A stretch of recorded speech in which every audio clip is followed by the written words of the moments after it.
Hi, everyone, and welcome to a new episode from House of Innovation. Today's special episode is special, well, because as you already are listening, it is recorded in English, but also because I have a dear guest with me. I am Alexandra Popescu, and today my guest is Ahmed Elnahas from the Netherlands. Ahmed is Head of Engineering, Enablement, and Data and AI Services within NN Group. Previously, he's worked in the telecom and the banking sectors. Ahmed is married, he's having 3 kids, 2 boys and a girl, and he's a proud Egyptian living in the Netherlands for the past 15 years. This episode today is about OKRs. And the reason why I invited Ahmed is because he is an OKR evangelist and also the founder of Compass, which is an operating model of strategy execution using OKRs and Agile. Hi, Ahmed, and welcome to our podcast, The House of Innovation. I'm really, really happy to have you here with us today. Hi, Alexandra. Thank you very much for the invitation. It's a great pleasure and a great opportunity to be with you. Thank you. Yeah. So we're going to talk a lot about OKRs.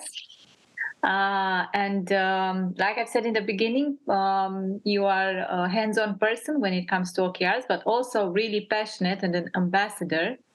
For the people that are listening and maybe are not that familiarized with the idea of OKR, yes, objectives and key results, I will start with a very simple question for you.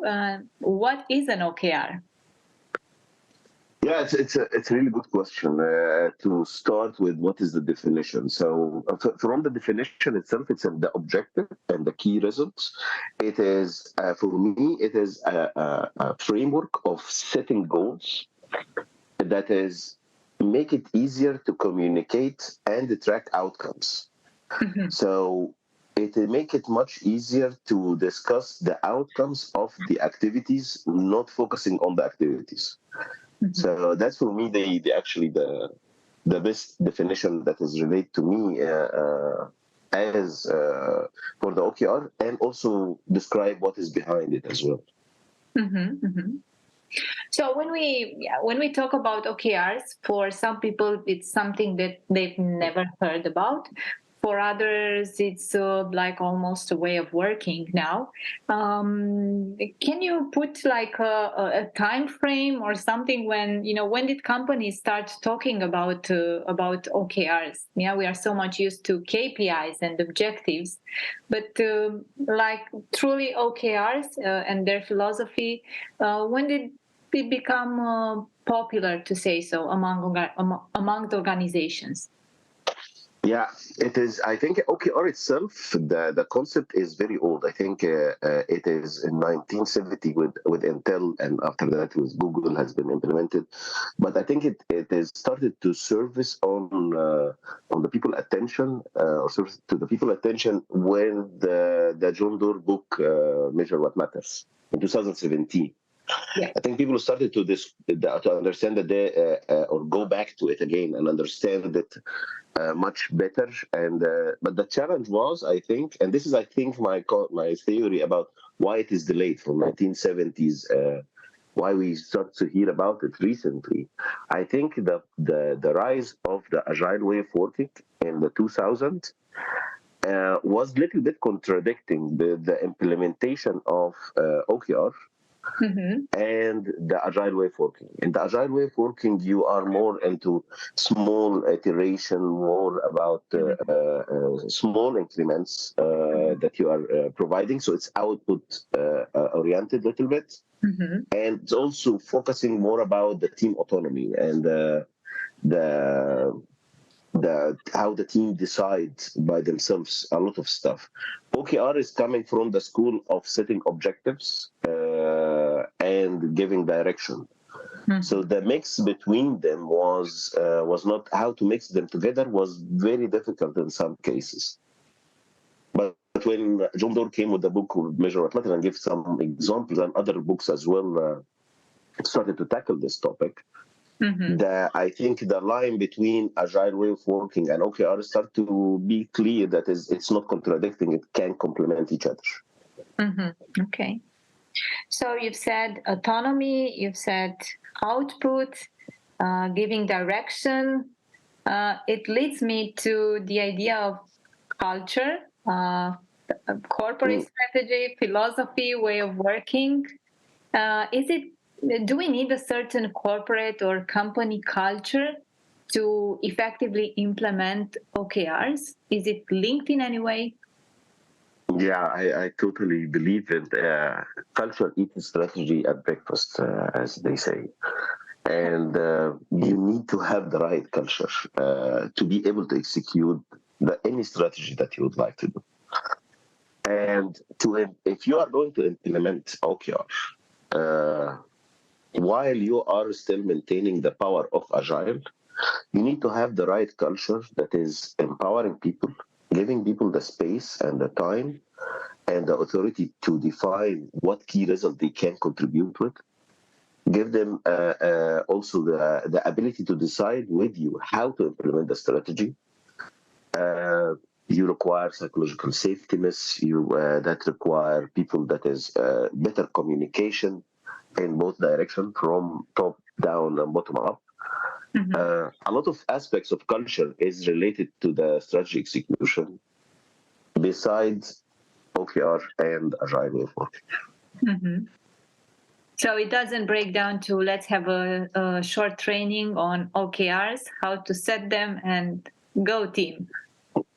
It's more. No, no, not at all. Actually, it is more. It is actually, it is, you need to, culture is not changed by trainings. Mm, Culture is changed by practice yeah. and situations. So, in many situations, you need to have uh, uh, to test it, actually, to test how if the culture is changed or not, and prove to the people that it is a change. So I'll give you an example. That is, if we say we have psychological safetyness and someone raised hand and say, I don't believe that this objective is right Hmm. and we need to change it.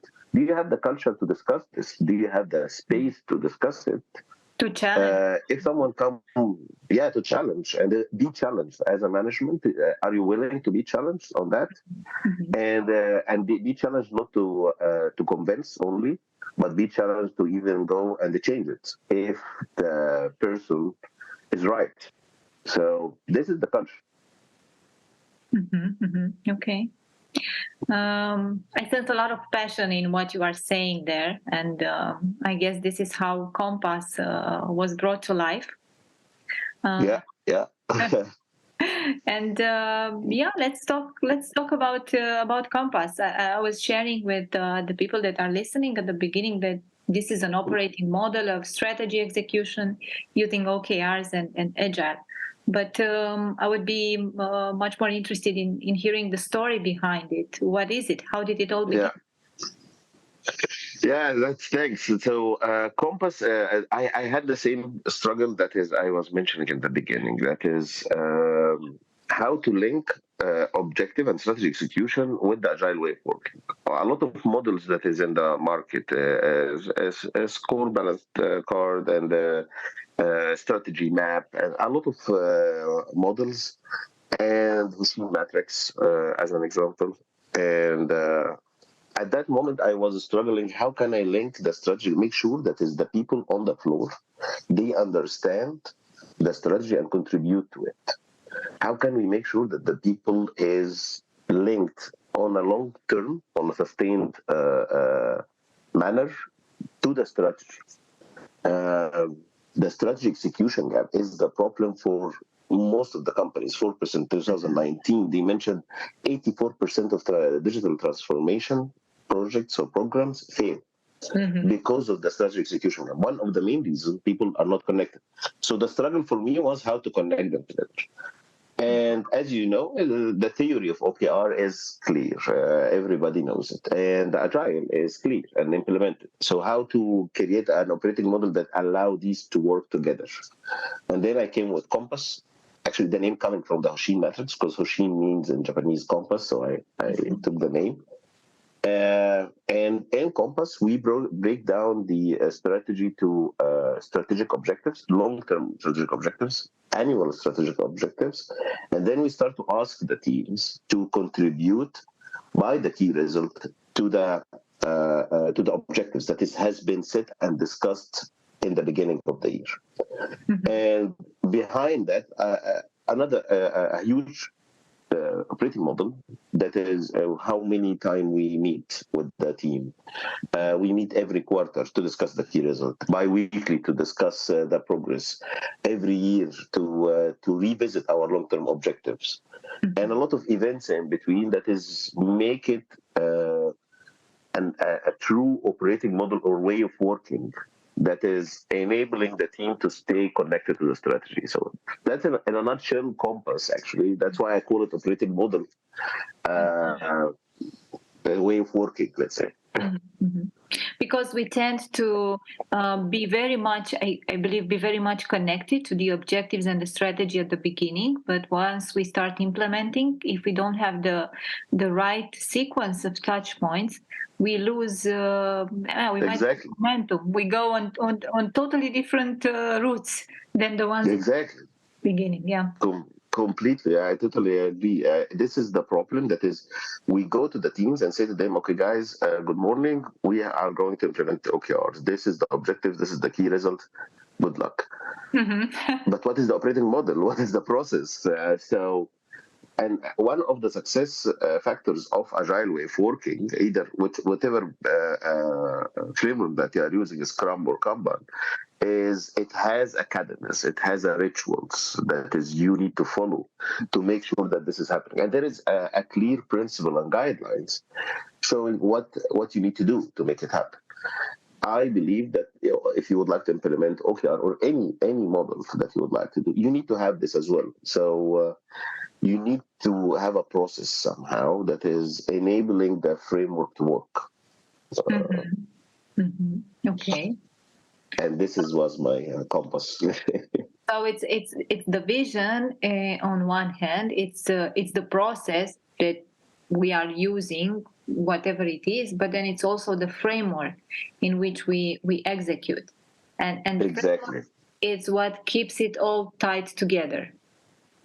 Completely right. Completely, I cannot agree more. That's it.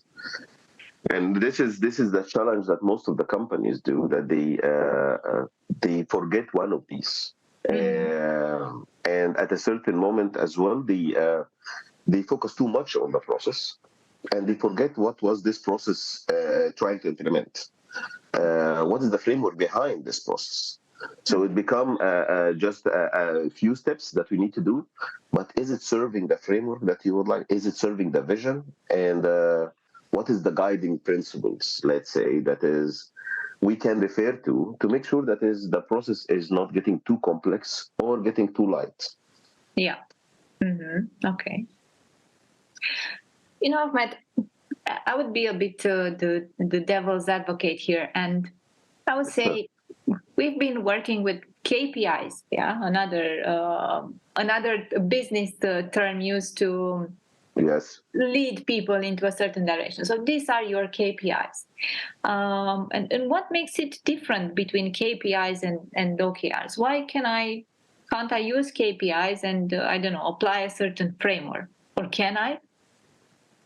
Yeah, I would like to refer to a nice article written by Philippe Castro about the difference between OKR and KPI. For who didn't read it yet, I think it's a Medium platform. Very nice article describing the difference. For me, and what this was also in the article, KPIs is something that is you monitor to make sure that is what you are doing is correct.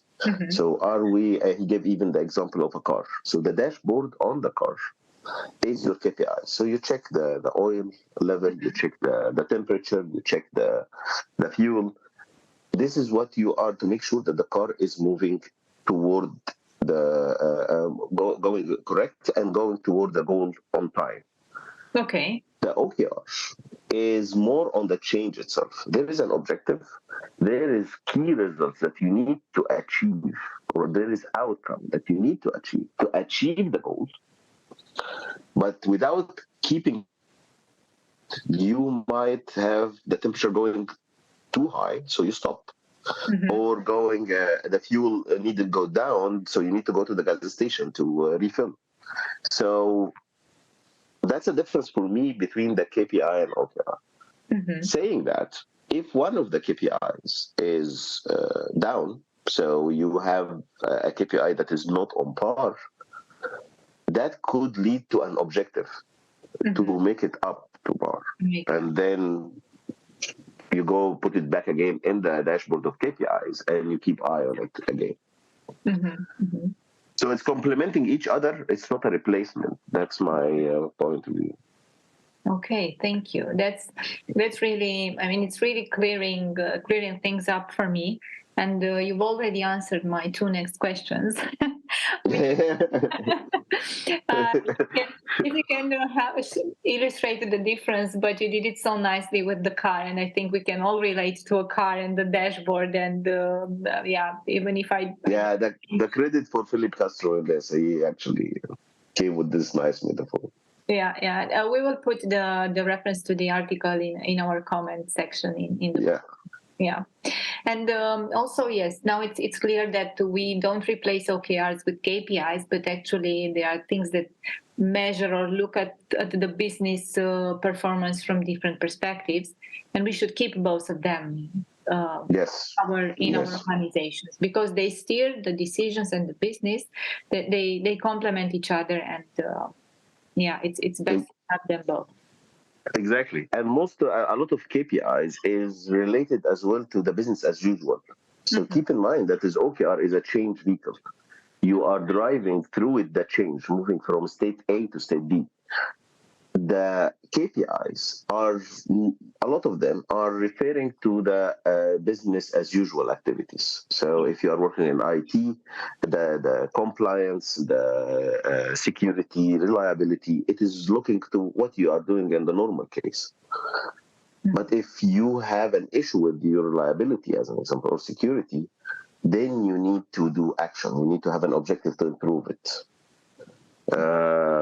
So that's why I believe it is indeed complementing each other very well. I remember that back a few years ago when we've introduced OKRs in my innovation team. It felt like expressing what people were supposed to do in an OKR manner, to say like that. It gave them and their work much more meaning. True. Is it so that telling me what I have to do and translating it into an OKR, is it motivating people on their job? Have you noticed that in your experience so far? Yeah, I totally agree. I think this is one of the biggest benefit of OKR, that is, and actually discussing outcome, not output.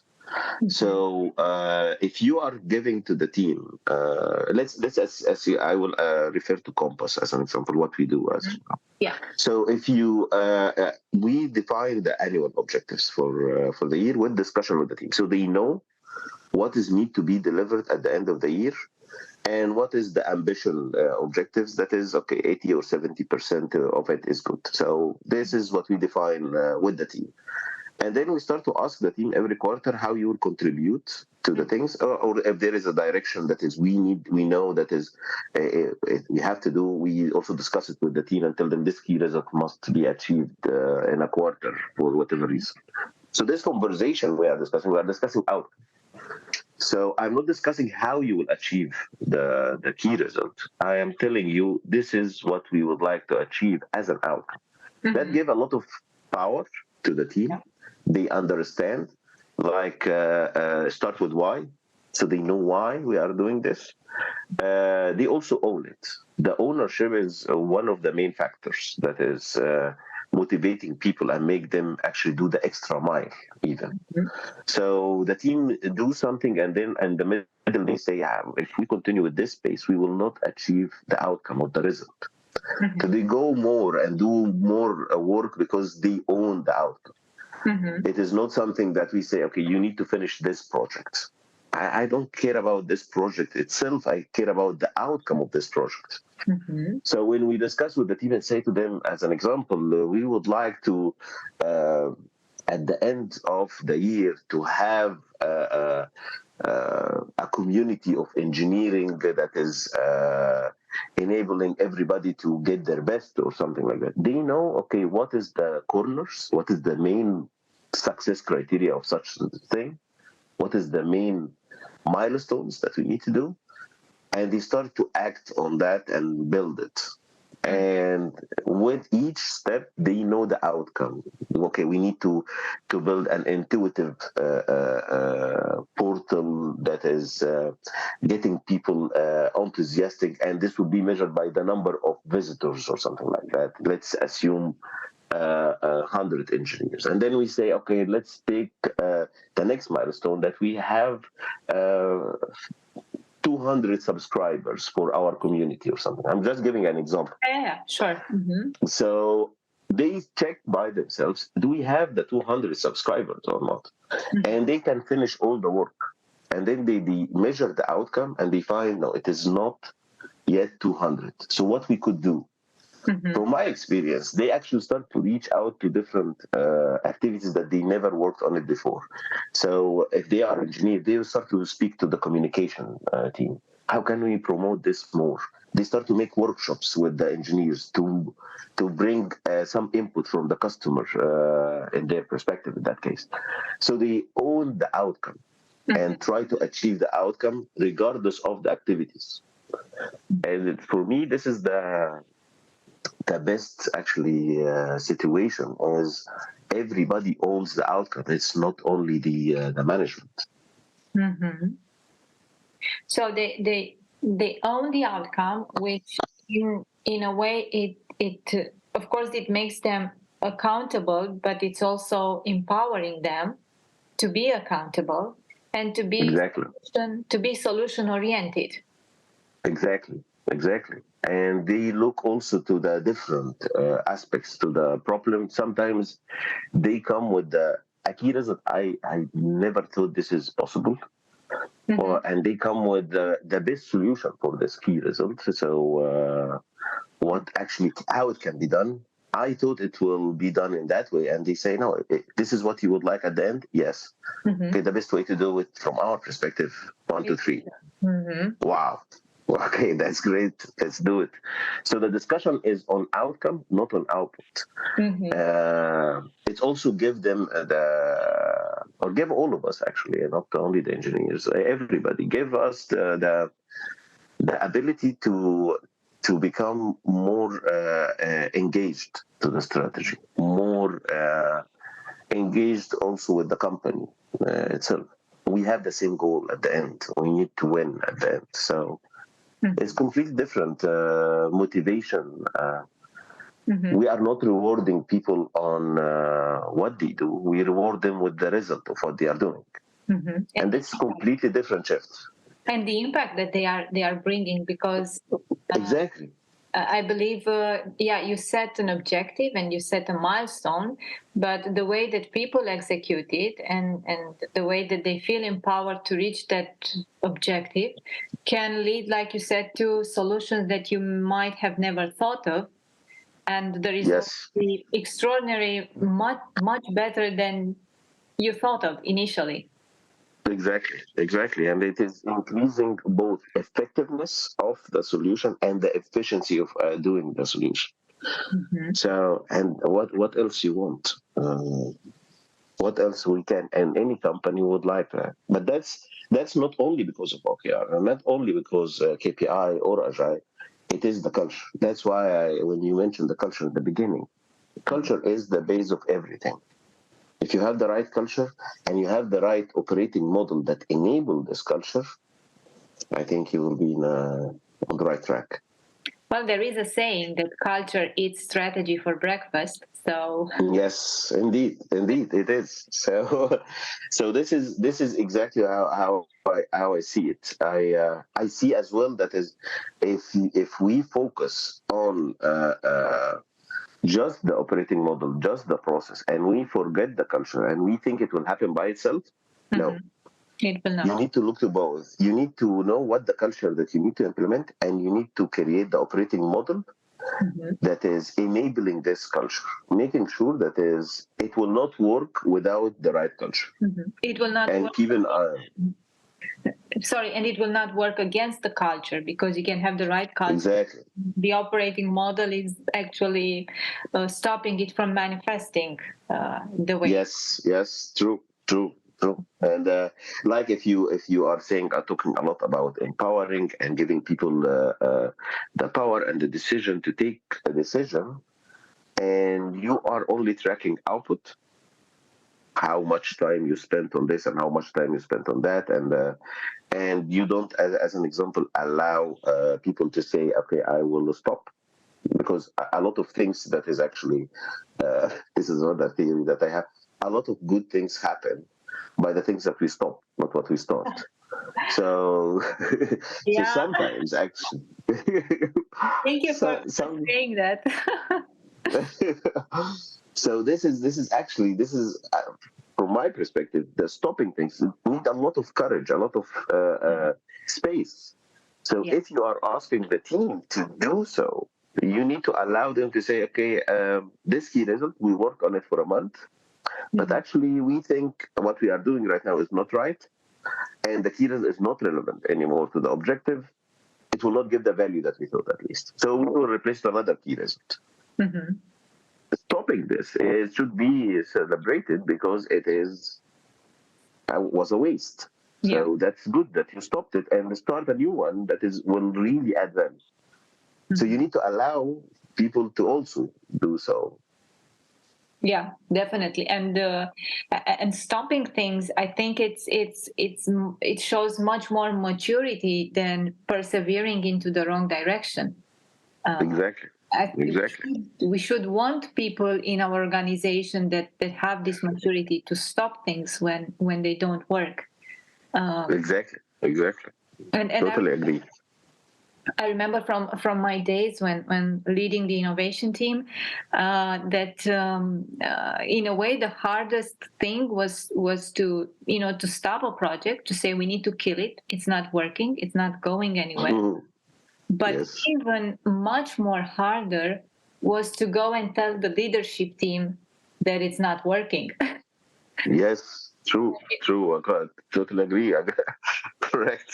And you say culture and this stopping mentality and trying and ownership, and it's in the culture, and it's top down and it's bottom up, and it has to be everywhere I totally agree.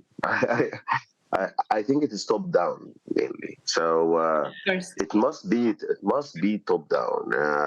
Even if the people believe in the culture and they are dealing with this culture between each other, the pressure from the top, if it's not on the same wavelength, Hmm. will stop it. Will not make it happen. Yeah. It will not survive. Hmm. So I believe always culture is a top down approach. Uh, it will take time to change. It will take a lot of effort, but it at the end it might take longer time, but it will succeed at the end. But the bottom up change of culture, uh, I don't think it will be easy to change. It will, especially if you are talking about a big corporate Yes. with a lot of layers. So the reflection from the bottom to reach the top uh, will be much harder, I guess. Much harder. And when you were talking about how people would act in an OKR environment, it made it clear for me that what you are talking, who are you referring to, are in a way senior people. I don't think Yeah. it's very easy. I mean, not everybody feels comfortable being empowered to make decisions. Um, Yes. it's Yes. something Yes. that maybe some people have it in their blood, and are like that, have been raised like that, or have benefited I don't know, an environment where they could foster this ownership and empowerment. But there are also people who are not prepared to make decisions on their own, or need time to learn more. And yeah, you cannot put a stamp on an organization and say everybody is going to be empowered and you guys are going to feel great about it, because some people might Yes. actually end up leaving the organization. That's completely true. You need to check as well who are you assigning the decision making in the organization. So do you have the right people? So in our case, we put the product owners making the decision. So by nature, if you are a product owner, you can take decision. That's how we do it, with collaboration with the team, definitely. But the product owner define the key result, let's say. But one aspect of the decision making, why people don't want to take decision. So you need to check first, do they have the tools to take the decision? So do they have the knowledge? Do they have I'm asking you to take a decision about finance, but do I give you all the information that is required to take the right decision? And the other aspect is, what if you took the wrong decision? Yeah. What will happen? What is the consequence for that? Are you being or are you encouraged to learn? Exactly. So this is, we say, always fail fast and learn from the failness. But the failness, people say, yeah, but there is a critical system or a critical process how we allow fail. No, don't fail in the established things. We are talking about the learning and the transformation. So when we talk about this, we say it is we need to also give the people the room to take a decision. You have the model to find if the decision is wrong, know it early. So don't give them a year and then after a year you discover the decision was wrong. No, have a checkup moment to see if the decision is going in the right direction or not. But also if they took the wrong decision, was it there was lessons learned from that? Can we build on this? And the punishment is not only about getting fired or not promoted. It's not about the career part, but sometimes the punishment is only, I'm shaming you. So it is, you made a wrong decision. So I am doubting your capability to take decision. That sometimes happens. If it's a culture of shaming and blaming, then people will avoid making decisions. Exactly. For me, I will be more safe to not take any decision. And then I don't make mistakes. Then I am good. That's why I like more the people that is taking decision, even if they fail in it. But he took the courage and the responsibility to do the change. That is great. That is needed. Otherwise, we'll be all silent. Nothing will happen. Yeah. I really love how our discussion has moved maybe from something a bit technical to more into philosophy, into way of working and way of organizing businesses. And it's something that I'm pretty much passionate about and preoccupied. And a lot in my work, my consultancy work with organizations, I like to help them shape a different culture, which is innovation oriented, change oriented, disruption oriented. And your talk with you about OKRs has given me a lot of insights that I will use further and share. Thank you very much. No, at the end, it is the culture, as we agree on that. Yeah, we agree. It's definitely the culture.